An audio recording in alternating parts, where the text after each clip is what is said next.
Now for our brine shrimp to hatch, we've calculated that we're going to need 0.59414 ounces. I'm going to take the scales out and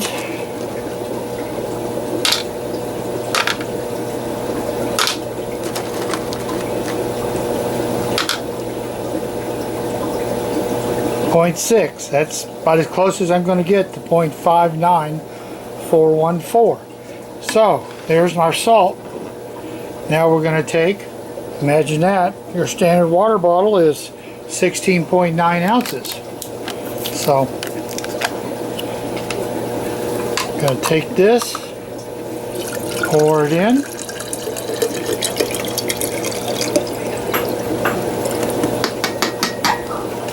This bottle can be reused umpteen times, just refill it from the tap. Now, in goes our salt crystals. This is just a yellow bag of salt you get at Home Depot or Lowe's for $6-7 for 40 pounds. I don't know if it's swimming pool salt or road salt or ice, whatever. It's what we use. Now, we're going to want to aerate this because as you can see, the salt's just sitting there. So we have to get an airline on this for a while until the salt dissolves, and then we can use it to hatch our shrimp. So we'll move along and I'll show you that part. Alright, here we are with our jar. Got the salt in it. Now we need to get an airline on it. Now, if you have some of these stiff tubing, which sometimes you get in a pet shop, I've got mine from Ken's Fish. They're very inexpensive. They come in like 3-foot lengths, folded in half. But as you can see, these bubbles will get this salt dissolved. When the salt's dissolved, we can put in the brine shrimp eggs. Okay, now if I don't have this, what do I do? Somehow or other, you got to get the air down at the bottom. Okay, so here we just have our airline tubing. Take a piece of PVC. Thread it down till it sticks out the other end, and that will hold your tubing to the bottom. So that will get the salt dissolved. This comes up to room temperature. As you can see by the containers in the back, I keep a light on it. Provides a little more heat, and I get a better hatch with the light on it. I'm convinced. So this will work, or will work. So here's what you do to get your salt dissolved. When we get that all done, I'll show you the next step. Now in our single jar, remember this is a water bottle, 16.9 ounces with, oh boy, 0.6 ounces of salt, I believe. I will put in my salt to hatch.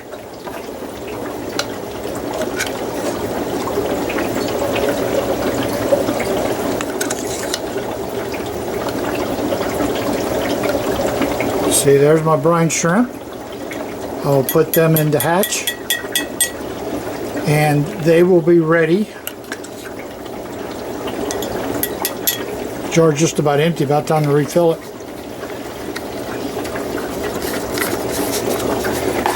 Now, since we're running about 80 degrees, these guys in here will be ready to feed this time tomorrow. Then feed them all out, wash it out, restart it, and you're ready to go again. You know, that's why I have 3 bottles on my big one, is because I always want to have a bottle ready. But this is going to give you a good batch of brine shrimp. It'll feed your one betta or your pair of guppies or a small number of fish, and it's a simple way to give them a really super treat. And doesn't take much space, doesn't take a lot of air. So that's the simple way to just do a small amount of shrimp and hatch them whenever you would like them.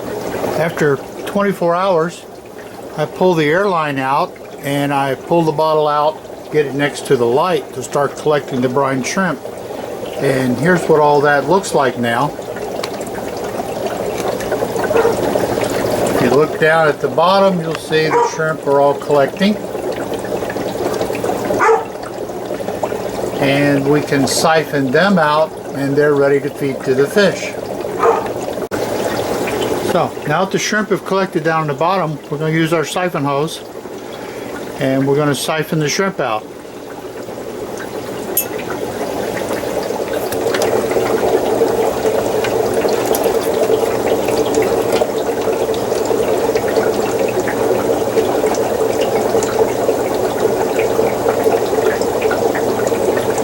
Now, if you have more shrimp than you need and you're siphoning, the shrimp will live about 12 hours. They're not as nutritious after 12 hours here in the salt.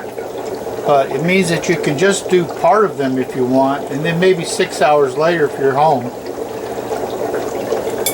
you can siphon the rest of them out and feed them, thereby getting 2 feedings. Okay, now here's what we've collected. Nice orange flavor coloring, and we'll pour it through the brine shrimp net, and then the water at the bottom that collects will return to the jar.